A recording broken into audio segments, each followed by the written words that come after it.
Se você caiu aqui de balãozinho, eu recomendo que você assista primeiro o vídeo que está passando aqui em cima, que é o enunciado do problema que a gente vai discutir nesse vídeo.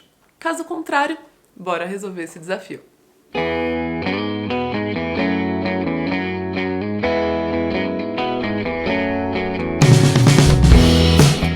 Oi bonites, aqui quem fala é a Julia Jacoldi, a matemaníaca. E sabe esse vídeo? Ele só está sendo possível porque a gente tem inscritos aqui do canal que apoiam financeiramente o meu trabalho. Se você também quer apoiar a popularização matemática feita pelo Juju, clique aqui no primeiro link da descrição e seja muito bem-vindo. Para esse problema, eu optei começar do começo. Isso mesmo, em vez de já logo pensar com 4 retas de uma vez, eu comecei, e se eu não tiver reta? E se eu tiver só uma? E se eu tiver só duas? Vamos ver o que vai acontecer? No cenário em que a gente não tem nenhuma reta, só o plano, quantas regiões a gente tem? Bom, o próprio plano, que é exatamente uma região. Beleza, então se o número de retas é 0, a quantidade de regiões é 1. Tá, então vamos agora para o nosso caso 1, onde a gente adiciona uma reta. Olha comigo, independente de como essa reta cruzar o nosso plano, ele está fazendo exatamente 2 regiões. Não tem outra maneira de colocar essa reta que maximize mais do que 2 regiões. Porque ó, tenta aí, pega um papel, uma caneta, de qualquer maneira que você colocar essa reta, sempre terão 2, e exatamente 2 regiões. Tá, tudo bem, então uma reta, 2 regiões, show.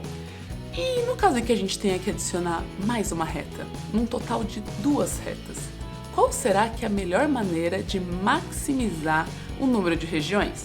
Bom, tem 3 maneiras que a gente pode posicionar essas 2 retas no plano. A gente pode colocar uma em cima da outra. Bom, mas aí estaria criando apenas 2 regiões? A gente quer maximizar. Tá, talvez tenha uma maneira melhor. Segunda maneira seria se elas fossem paralelas, que elas nunca se encontrassem. E aí então, nesse caso, a gente teria 3 regiões? Tá, já é melhor que 2, mas no nosso terceiro caso, em que essas retas são concorrentes, que elas se cruzam em exatamente um único ponto, olha só o que acontece. A gente consegue então criar 4 regiões. Parece interessante, então vamos ficar com essa última opção. No caso em que a gente tem exatamente 2 retas, o número máximo de regiões que a gente consegue criar são 4. Bom, e no caso de mais uma reta, 3 retas no total. Vamos lá, a gente tem várias maneiras de colocar essa nossa terceira reta. Ela pode estar em cima de alguma outra reta, mas a gente já viu que isso não é interessante. Ela pode estar paralela a alguma das retas já no plano. Bom, a gente já viu também que não é interessante. O caso que foi muito bom foi quando essa reta cruzou as retas que já estavam no plano. Faz sentido, a gente precisa cruzar essa terceira reta exatamente em um ponto da reta 1 e da reta 2. E olha só, se a gente cruza esse plano, a gente está adicionando mais outras 3 regiões. Então, se a gente tem 3 retas, temos no total 7 regiões. Então você já deve estar imaginando, no caso em que a gente vai adicionar mais uma reta e ter um total de 4 retas, a gente vai precisar cruzar todas as outras 3 retas que já estavam colocadas no plano a fim de maximizar essa quantidade de regiões. Então, se eu cruzo aqui as outras 3 retas que já estavam lá, a gente está adicionando novas 4 regiões. A gente resolveu aqui para um número específico de quantidade de retas, que era 4. Mas e se eu falasse assim, e com 1000 retas? Qual será que é a quantidade máxima de regiões que a gente consegue criar? Será que a gente teria que fazer reta por reta e ir contando? Vamos tentar extrapolar esse raciocínio e criar uma fórmula matemática para resolver esse problema?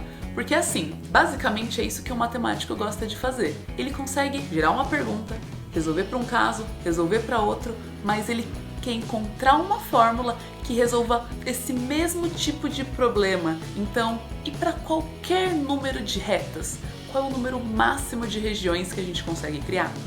A primeira coisa que eu fiz foi colocar todas as informações que a gente já tinha coletado. Então, quando tem 0 retas, uma região, uma reta, 2 regiões e assim por diante. E eu reparei um padrão, vê se vocês concordam comigo.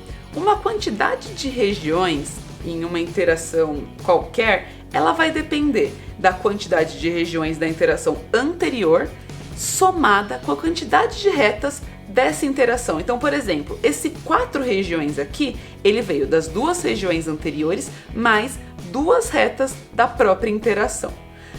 A região número 7, por exemplo, ela vem da quantidade de regiões da anterior, que é 4, mais a quantidade de retas que está aqui nessa interação, que é 3. 4 mais 3, 7. Então, observa que a gente está sempre adicionando 1, depois 2, depois 3, depois 4, e esse número é exatamente a quantidade de retas que a gente está falando na interação que a gente está trabalhando. Tá, se eu escrevesse isso com o português, com a metalinguagem mesmo, como isso daqui ficaria? Mas para que esse trabalho fique um pouco mais acessível e fácil de ser manipulado, a gente vai usar algumas abreviações. Então, vamos chamar a quantidade de retas de N. E a quantidade de regiões vai ser A. Só que a quantidade de regiões depende da quantidade de retas. Então a gente coloca esse índice N na quantidade de regiões. Então, se a gente for traduzir isso que está em português para uma linguagem matemática, a gente estaria colocando que a quantidade de regiões de uma quantidade N de retas, então a quantidade AN de retas, é a mesma coisa que pegar a quantidade de regiões da anterior, e a anterior é quem? É a N menos 1, mais a quantidade de retas dessa interação, que é a quantidade de retas N, porque a gente está na interação AN. Mas essa equação ela ainda não está 100%. Por quê? Porque para saber a quantidade de regiões que tem, por exemplo, com 100 retas, eu preciso saber quantas regiões tem com 99 retas, e aí eu preciso saber a quantidade de regiões que tem com 98 retas, e assim por diante. Então a gente precisa trabalhar um pouquinho melhor essa equação. Vamos então entender o que significa esse AN menos 1. Como a gente pode reescrever esse AN menos 1? O AN menos 1 é a quantidade de regiões que tem na interação AN-1, que é o quê? A quantidade de regiões que tem na anterior, que é a N-2, mais a quantidade de retas dessa interação, que é exatamente N-1. Só que para essa equação continuar balanceada, a gente não pode esquecer de adicionar esse N.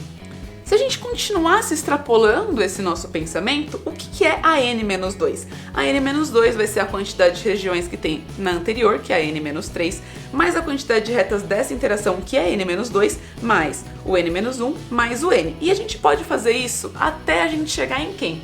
Até chegar nele, no A0, que é um cara que a gente já conhece, que é exatamente 1. Então, se a gente for levando isso até chegar em A0, a gente vai ter a quantidade de regiões em A0, que é o mínimo possível, mais o 1, mais o 2, mais o 3, até chegar em N. Bom, mas o que é A0? A0 é exatamente 1. Então, no final das contas, a gente está fazendo aqui o 1 mais do 1 até o N. E do 1 até o N, a gente pode ver isso como uma progressão aritmética, uma sequência que inicia-se em 1 e que tem razão 1, sempre adicionando 1 a cada termo. E como que é a fórmula de uma soma de uma PA finita de 1 até N? Bom, é exatamente N vezes N mais 1 sobre 2. E dessa maneira, com essa fórmula, a gente consegue finalmente descobrir qual a quantidade de regiões que tem quando a gente tem um cenário com 100 retas. Não se preocupa se você aí precisar assistir esse vídeo mais de uma vez, se você precisar usar os comentários para discutir com outros bonitos aqui do canal, ou até mesmo você parar e escrever essas coisas. É uma outra maneira de compreender tudo que eu falei por aqui, tá bom? Se você gostou desse probleminha, com certeza você vai gostar desses outros que estão passando aqui do lado, então vai lá, curte, se desafia, porque esse é o único jeito da gente criar novas conexões na nossa cabecinha e ficar mais inteligente. E é isso, a gente se vê na próxima. Beijinhos e bons estudos!